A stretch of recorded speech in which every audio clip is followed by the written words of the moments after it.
Okay, good afternoon, everybody. I'm Kathy Wagner, Director of the Center for Advanced Governmental Studies at the School of Arts and Sciences at Johns Hopkins University. And I also want to extend my welcome to everyone here today. We're very glad that you were able to come and participate in this conference. And I especially want to thank the National Defense University and in particular Dr. Fenner and everyone here at CRRC for their work in organizing this incredible opportunity and giving us the opportunity to co-sponsor this important event for scholars to meet and discuss the use of captured documents and what we can learn from them. It's my honor to introduce someone well known in the study of Al-Qaeda and affiliated movements, Mr. Peter Bergen, who will lead our next panel on what we have learned about Al-Qaeda and the affiliated movements since 9/11. Mr. Bergen is the director of the National Security Studies at New America Foundation and a national security analyst for CNN. And as he asked me to note in particular, he has also taught at Hopkins at the School of Advanced International Studies. And he's, of course, welcome to teach again at Hopkins whenever his schedule permits. But in the meanwhile, he's also been very busy, as you all know, writing some of the most noteworthy books in this whole area of study. In 1997, Mr. Bergen produced the first television interview with Osama bin Laden on CNN. He is the author of Holy War, Inc., Inside the Secret World of Osama bin Laden, which has been translated into 18 languages, and also wrote The Osama bin Laden I Know. Both of these books were made into Emmy-nominated documentaries, and this year his most recent book was released to great acclaim and is already on the New York Times bestseller list, The Longest War, the Enduring Conflict Between America and Al-Qaeda. So without further delay, I'm turning this over to Mr. Bergen. Thank you. Thank you very much. Thank you, Dr. Wagner, and thank you, Dr. Fenner, for organizing this very interesting conference. And it's my privilege and duty to introduce our four panelists who we're going to go left to right in that order. Each is going to speak for 15 minutes approximately, starting with Dr. Nelly lahoud, who has written a very, very good book, The Jihadi's Path to Self-Destruction, which was published last year, is an associate professor at the Social Sciences Department at West Point, PhD from Australian National University, was a research fellow at Belfer at Harvard University. To her right, Dr. Flagg Miller, who is an associate professor of religious studies at the University of California, Davis, and is about to publish a book based on audio cassettes recovered from Kandahar that illuminate issues about Al-Qaeda internally, and is also an expert, amongst other things, on Yemen. To his right, Jessica Huckabey, who is at the Institute for Defense Analyses, and was the acting director here at the Conflict Records Center previously, and is studying her PhD at the University of Leeds. And to her right, Dr. David Cook, who is one of the country's leading experts on jihadi thought, probably the leading expert, in fact, an assistant professor at Rice University, whose book, Understanding Jihad, I thought was one of the best books of the last decade in this area. So we'll start with Dr. lahoud. Thank you. The East Africa bombings that targeted the US embassies in Nairobi, Kenya, and Dar es Salaam, Tanzania in 1998 transformed Al-Qaeda's propaganda into tangible deeds, elevating it virtually overnight into the Versace of the jihadi landscape. The key Al-Qaeda operative who coordinated the attacks was a native of the Comoros Islands by the name Fadel Haroun. Some of you may know him also by the name Fazul Abdullah Muhammad. On June 7th of this year, Haroun was shot and killed by Somali government forces. He bequeathed the jihadi community and those who study it a 2-volume autobiography about his Al-Qaeda career consisting of 1,156 pages, which he titled War Against Islam, Fadel Haroun's Story. My presentation today is based on a forthcoming report I am preparing to be released by the Combating Terrorism Center at West Point, my employer. It is a study of Al-Qaeda's ideology through the lens of Haroun's autobiography, focusing on its ideology and the dynamics it sought to juggle between the organization and the jihadi movement at large. Al-Qaeda has been studied through a variety of lenses, but it is yet to be studied through the lens of an operational figure tasked with carrying out Al-Qaeda's raison d'être, namely the propaganda by the deed. As a trusted operative, Haroun brings a novel perspective on Al-Qaeda on account of his insider's knowledge of the organization and on his operational experience. As such, the reader is introduced to an Al-Qaeda that is hardly known. Two aspects of Al-Qaeda that are hardly known, and which I shall discuss, are first, Al-Qaeda's ideology. Al-Qaeda's ideology, through Haroun's lens, is premised on minimum religiosity and maximum militancy. Haroun's account, corroborated by Al-Qaeda's founding documents that are available on the Harmony database that were captured in Afghanistan, strips Al-Qaeda from the theologically burdened discourse that has shaped the secondary sources dealing with this subject. Second, Haroun's account conflicts with the view that Al-Qaeda is a franchise. Instead, he speaks of the original Al-Qaeda, Al-Qaeda al-Umm, to use his words, as opposed to what I shall term the imitations, that is, other jihadi groups that have affiliated themselves with the name Al-Qaeda but act on their own. I would be happy to discuss in the Q&A the story of the manuscript, the merits of Haroun's account, some of its inconsistencies and at times contradictions. But to provide you with some context, I shall limit myself to some essential background materials. Haroun was recording events until January 2nd, 2009. The spirit driving his autobiography is to produce a corrective history of what is reported about Al-Qaeda, dissociating it from the rest of the jihadi landscape.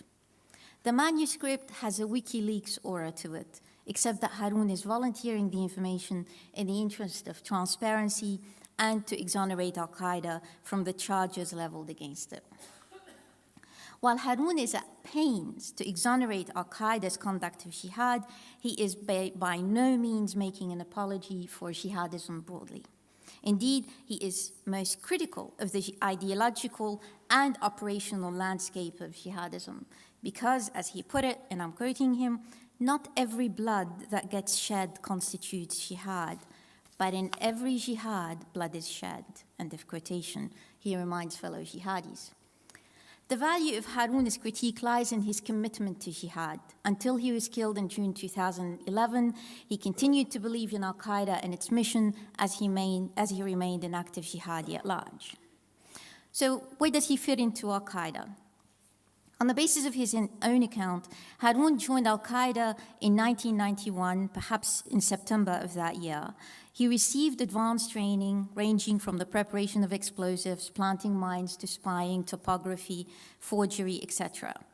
After the 1998 East Africa bombings and his return to Afghanistan, he was selected to become the confidential secretary of Al-Qaeda, Amin Sir Al-Qaeda. By then, Haroun was 26, with 8 years of active commitment to Al-Qaeda and the 1998 attacks recently added to his resume. Judging by the description of the tasks he was in charge of, the position should be understood as a secretarial one, requiring advanced computer skills, particularly forging documents, and more importantly, a high level of security clearance. All the committees involved in Al-Qaeda's operational activities had to work in one way or another with Haroun, so much so that he was privy to the 9/11 attacks when they were still in their planning stage in early 1999. This gives us a sense of the level of trust he enjoyed by Al-Qaeda's leadership. So let me now turn to Al-Qaeda's ideology through his lens as well as through the Harmony document. Though Haroun does not see himself in any way as an ideologue, ideology is a recurring theme that preoccupies him and is raised on virtually every single page of his large book.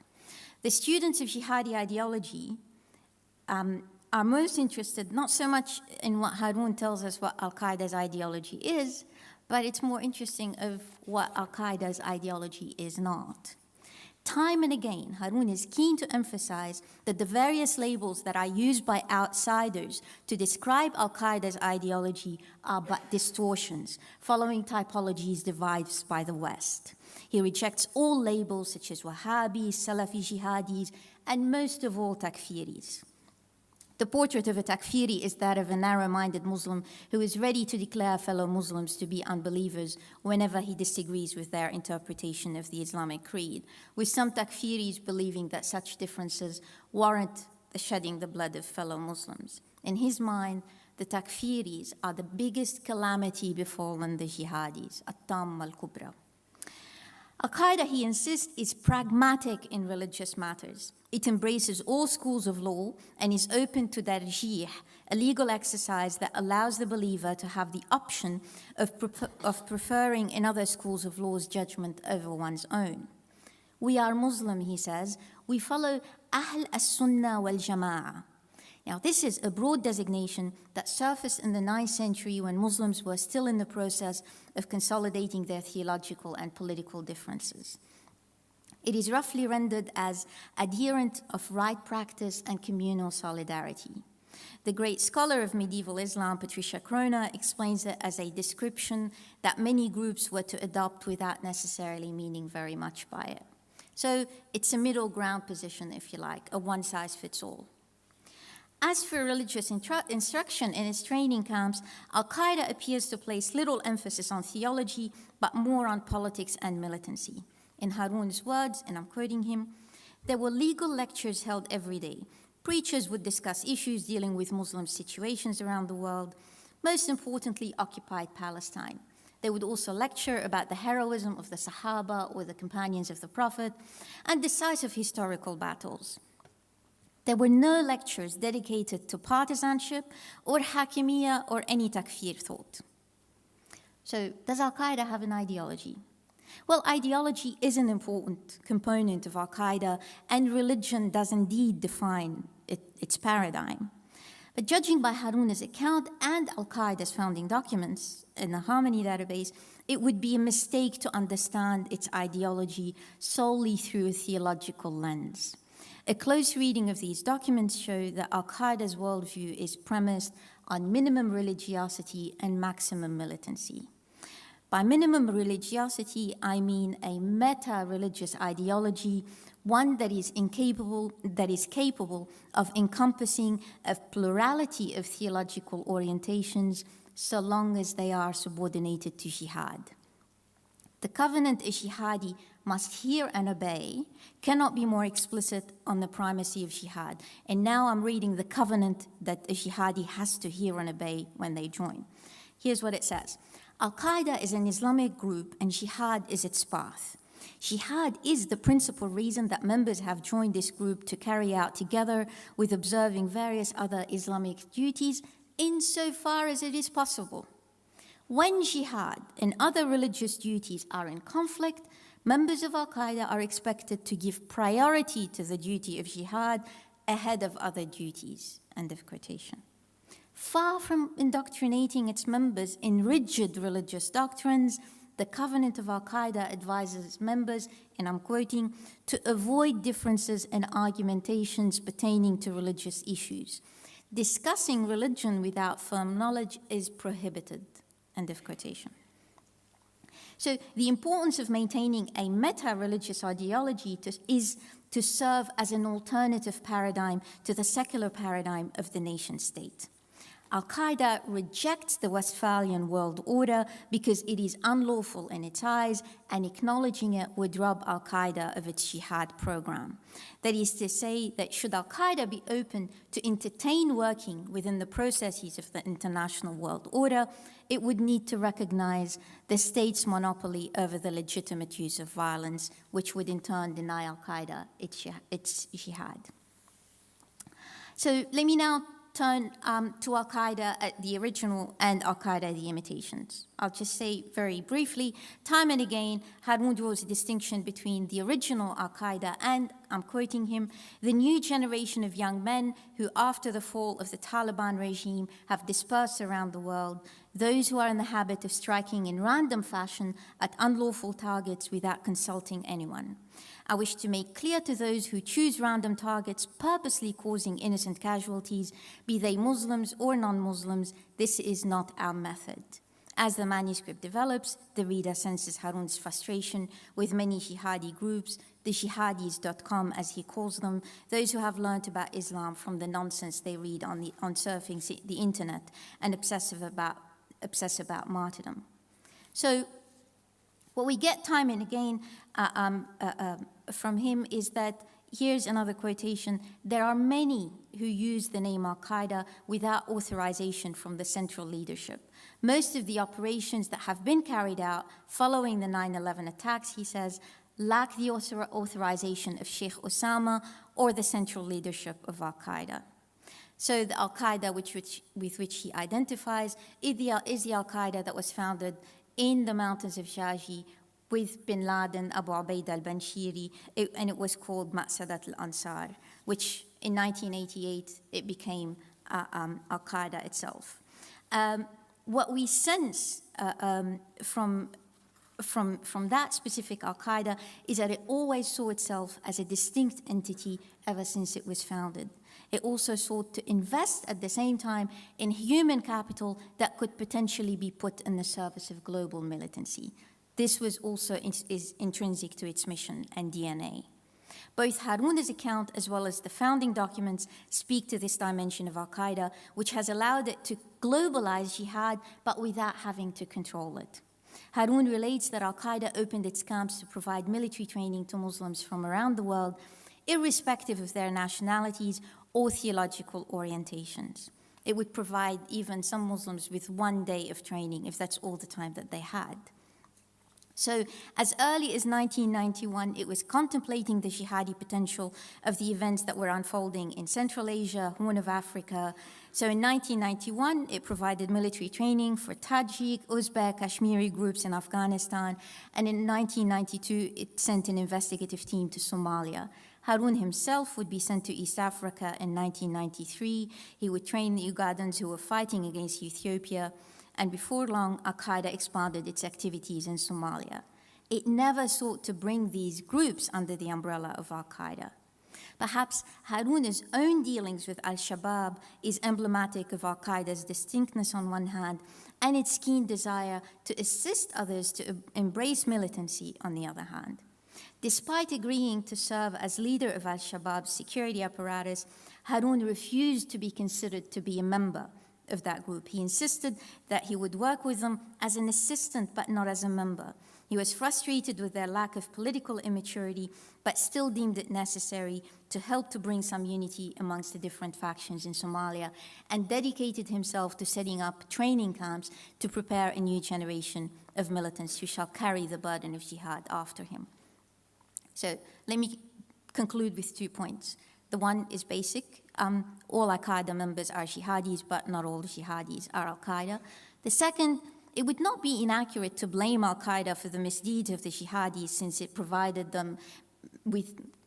many with military training, and it continues to promote the merits of global jihad without ensuring that all jihadis would live up to its ethical standards.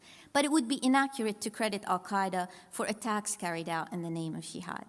By crediting Al-Qaeda with successful attacks or even failed attempts, one risks not just empowering Al-Qaeda by continuously making it bigger than what it actually is, but more importantly, one risks neglecting other, perhaps more threatening jihadi groups, their agenda, their interests, and so on. My colleagues Don Rassler and Fahid Brown recently released a report in which they argued that the Haqqanis were the enabler of Al-Qaeda, the biggest enabler. So, if Al-Qaeda is the Versace of the jihadi landscape, there may well be some Hermes, Gucci on the rise. So, thank you.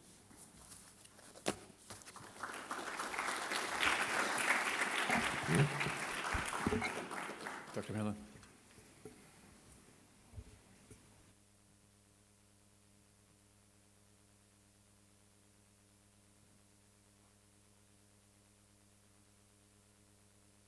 I got 15 minutes? Yep. Okay. Standard accounts of Al-Qaeda's formation rely on court documents from the USA versus Inam Arnaud trial from 2002 to 3. The essence of the narrative goes like this. On August 11th, 1988, bin Laden met Abdullah Azzam, Abu Hafs al-Masri, and Abu Ubaida al-Banjari, and others in Peshawar to discuss the formation of an organization called Al-Qaeda, with the aim of keeping jihad alive after the Soviets were gone. Minutes for the meeting turned up in Bosnia and were subsequently used in the court case against Arnaud, former director and of the now banned Benevolence International Foundation. While details are sparse and original Arabic texts unavailable, bullet points include a mention of a discussion, quote, regarding the establishment of a new military group, unquote, along with the words general camp, special camp, and Qaeda, left untranslated and in italics. Journalist Lawrence Wright concludes from these notes that, quote, for most of the men in the meeting, this was the first time that the name Al-Qaeda had arisen, unquote. Shortly later, court documents report a meeting at bin Laden's house in Peshawar that led to the official formation of Al-Qaeda. Most of the meeting focused on selecting an advisory council, the head of which is said to have been bin Laden, along with Saudi Red Crescent chief Wael Julaydan, Abu Ubaida, and Abu Hajar al-Iraqi. Training of recruits was divided into sessions outlined as follows. Quote, first, limited duration. They will go to Camp Echo, then get trained and distributed on Afghan fronts. 2, open-ended duration. They enter a testing camp, and the best of the brothers are chosen in preparation to enter the military base, Al-Qaeda al-Askariya, unquote. Now, in my longer paper, I argue that during these late summer months in Peshawar in 1988, the base being set up, Al-Qaeda in Arabic, was not the Al-Qaeda that we have come to know since 9/11, and that would have been evident enough to American jury members in 2002. The Al-Qaeda al-Askariya at issue was instead the Al-Faruq training camp in Khost, Afghanistan. Founded in a post-Soviet era with the goal of training militants for transnational jihad, the primary enemies identified in this camp were Muslims themselves rather than the far enemy, as it's sometimes called. Over the past few years, I've been conducting a set of research on these 1,500 audio tapes that were acquired from bin Laden's former residence in Kandahar, Afghanistan. The vast majority, including approximately 14 tapes from the Al-Faruq camp, feature lectures, sermons, and conversations that elaborate the nature of this multifaceted and in many cases global enemy within. Before talking further about the Al-Faruq camp, let me provide an important textual anchor for my argument. In his 2005 memoir entitled The Al-Qaeda Organization from Within, bin Laden's former bodyguard, Nasser al-Bahri, describes Afghan Arabs' decision to establish the Al-Faruq training camp. He writes in particular that the Al-Faruq camp was a necessary improvement over an existing camp based in Pakistan called Camp Echo, or Sadah camp. Quote, with an increase in the number of Arab mujahideen coming to Afghanistan, a training camp called Camp Echo was established. After the arrival of many well-qualified militants from the jihad group and the Egyptian Islamic group, bin Laden and his jihadi associates set up a new and more advanced training camp. It was called the Al-Faruq camp, the Al-Faruq military college where military-based training occurs. The particular terms chosen by al-Bahri to describe al-Faruq's establishment supply a valuable historical commentary on the sketchy notes provided by later U.S. prosecutors in the Inam Arnaud trial. Meeting notes from Peshawar in 1988 mirror al-Bahri's description of camp institutions. Camp Echo's courses are, quote, general and of limited duration. The camp is an inaugural facility. There's a more advanced training camp. Graduates advance to the military base, Al-Qaeda al-Askariya. They enlist in, the meeting, Peshawar note meetings say the Echo's courses are general and of limited duration, and al-Bahri says the camp is an inaugural facility. The meeting notes say there's a special, separate, and open duration camp, and al-Bahri says there's a more advanced training camp. Graduates advance to the military base, Al-Qaeda al-Askariya, and al-Bahri says they enlist in Al-Faruq Military College where base training occurs. كلية الفاروق العسكرية بمعسكر القاعدة. Some ex-militants have said that bin Laden was a top leader at al-Faruq, notably among them Jamal al-Fadl, one of bin Laden's earlier associates in the Sudan and a star witness in the USA versus bin Laden trial. Al-Fadl's testimony about bin Laden was part of his plea bargain arrangement with prosecutors in exchange for a lighter sentence. Other documents convey a different story. One of the most frequently cited of them is a text described by many analysts as Al-Qaeda's founding charter, posted online by West Point's Counterterrorism Center in 2006. The charter lists no names and is laden with general bureaucratic notes on subcommittees. A closer analysis suggests, however, that bin Laden was not simply unspecified as a leader, but was in fact the subject of attempted marginalization by those who drafted the charter. Al-Fadl recalls in his testimony that when first arriving at the Al-Faruq camp, he was asked to sign a form whose description almost exactly matches that of the CTC charter document. After signing the form, Al-Fadl gave an oath, not to bin Laden, but rather to three other individuals, Abu Ubaidah and Abu Hafs, Egyptian military commanders at the camp, and also an Iraqi Kurd by the name of Abu Ayyub. The latter, insisted Al-Fadl, was in fact the group's first emir, an assertion that's been made elsewhere by others. The charter document makes things more explicit. In a section outlining the leader's security apparatus, the following qualification is added. Quote, neither the emir's commander of the guards nor his associates can be from any of the Gulf states or from Yemen. I'll just read that again. Neither the emir's commander of the guards nor any of his associates can be from the Gulf states or from Yemen. Now, this is a very strange document, a very strange clause, for a document purporting to represent the militants from the Arab world and Muslims generally. The implications here, I think, are clear. Bin Laden's core Saudi and Yemeni supporters, those most likely to pledge their lives in his defense, were ensured no part of Al-Qaeda's Praetorian Guard. Why would al-Faruq founders have wanted to marginalize bin Laden at the time? To be brief, al-Faruq's ideological orientation and courses in militancy focused primarily on supporting insurgent movements across the Islamic world that were fighting what were perceived to be corrupt Muslim states and their apostate rulers. Foremost among the advocates for such socio-revolution were Egyptians, notably al-Faruq instructors Abu Hafs, Ayman al-Zawahiri, and Dr. Fadl. They also included jihadi theorists from North Africa and Iraq, countries that had significant representations on al-Faruq's advisory council. To be sure, a host of these individuals would later prove to be bin Laden's staunchest supporters. In the late 1980s, however, bin Laden was viewed by Afghan Arabs from non-peninsular backgrounds as insufficiently committed to the kind of transnational pan-Islamic radicalism required of camp leaders. It's hard to believe, but things were different back then. Like many Saudis, Yemenis, and Gulfi nationals, bin Laden was able to return to his homeland after the Afghan jihad had ended, unlike the majority of hardcore militants from Egypt or North Africa. Many of them had been in jail, they could not go home. And they tended to view the Saudis and their neighbors as inadequately steeled in the transnational jihadi cause, however valued their pocketbooks might be. Bin Laden appears to have directed no funding to al-Faruq.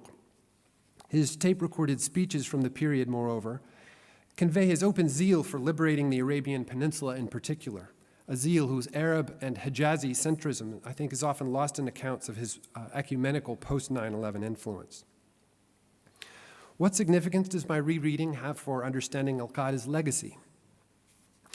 First, al-Qaeda's inner conflicts in the late 1990s and 2000s, much documented by scholars, cannot be contrasted with an earlier period in which the group was more ideologically coherent and consolidated. Second, assessments of bin Laden's historical influence need to account for the ways in which the concept of the base, al-Qaeda, came to be exploited by bin Laden, his militant associates, and also some of their Western detractors to lend a semblance of organizational coherence to a set of transnational militant movements that drew strength from a broad range of jihadi training camps, few of which were directly under bin Laden's control. Finally, my own review of tape recordings from Al-Faruq in bin Laden's former house, and analysis of writings produced at the camp allow the following observation. The primary drift in most courses was not instruction on the finer points of jihadi texts through the ages, nor even reinforcing homage to the ideals of an Islamic State and accompanying Muslim Brotherhood ideology. Instructors instead purported to coach students in Islamic doctrine, Aqidah, more than in governance or in jurisprudence. I think it's interesting, just to pause for a minute, just a kind of comparison with what you were observing in Harun's paper, because, there he was very much explicitly stating, theology is to have no place in Al-Qaeda. Part of what I think my argument is suggesting is that, well, if we're talking about a specific base, a specific training camp, and not kind of an ideology, we're allowing into the discussion the fact that there were lots of different visitors to this camp, lots of different discussions, lots of different debates, and Aqidah appears to have been one of them. And again, we're getting into blends between different kind of militant groups and their objectives and recruits and Al-Qaeda and what it stands for. Salafi renderings of Saudi Wahhabism were paramount, especially those emphasizing self-discipline and the need to call leaders to account. The predominantly doctrinal element of most courses on transnational militancy at Al-Faruq requires some rather fundamental shifts in what our thinking of Al-Qaeda offered to its recruits. The primary enemy, through many of the early years especially, was not the American, Jew, or Christian, but rather the errant Muslim within. Camp instructors devoted much attention, of course, to the common bonds that united Muslims, foremost among them a shared commitment to monotheism and a rejection of takfir, excommunication. Themes of unity, however, were belied by instructors' arguments, most of which, developed to correct inaccurate interpretations or practices, give students a portfolio of transportable debate strategies when canvassing support for controversial causes in other Muslim-majority societies. The assumption is the majority, that being the Muslim majority, is against you. Instructors expound this view in numerous ways, among them scenarios of global Western domination and classical jihad against infidels occupying Muslim lands. The wedding stone for sharpening one's thoughts, words, and action, however, was the fellow Muslim. Perhaps especially as we commemorate the victims of the 9/11 attacks, it's worth remembering, too, how many men and women in the Muslim world itself has struggled and also fallen victim to Al-Qaeda's extremism and terror. Such reflection is particularly urgent as we identify and build our future allies. Thank you.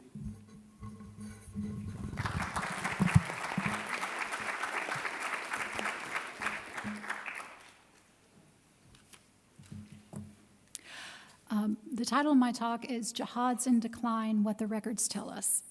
Sorry, I've got a bit of allergies. I'll try to have my voice hold out here. And I chose that topic because I really want to put the documents themselves front and center, because I know a lot of you are curious about what is behind the Conflict Records Research Center. So I'm going to particularly talk about certain things themes and things you can pick out from the records themselves, because this collection at CRRC offers scholars a unique insight to what Al-Qaeda was thinking at the time of the 9/11 attacks. And what used to be kind of a rarity, working in these records, these private records, captured records, the work that we did at IDA for Terrorist Perspectives, as well as the Combating Terrorism Center also worked with these documents, allowed us to see some of the private internal dialogues going on. But it's now that the access is here, it's becoming much more commonplace to look at Al-Qaeda in its aims and its own words, and it's even expected these days. So I'm going to take a look at a very small subset of these records just to give you an idea of what can be in there, a quick tour if you like. And the advantage of these records is they're all digital in a database. You'll see them in the original language as well as translated, and a information sheet that will tell you about each record. And for those of you who took the tour, that was explained. A portion of these records in the research database I will call, it's my own term, Jihad's in Decline, and I'll define that in just a moment. But basically is a snapshot of practitioners of jihad and what we were thinking about the state of jihad at the time.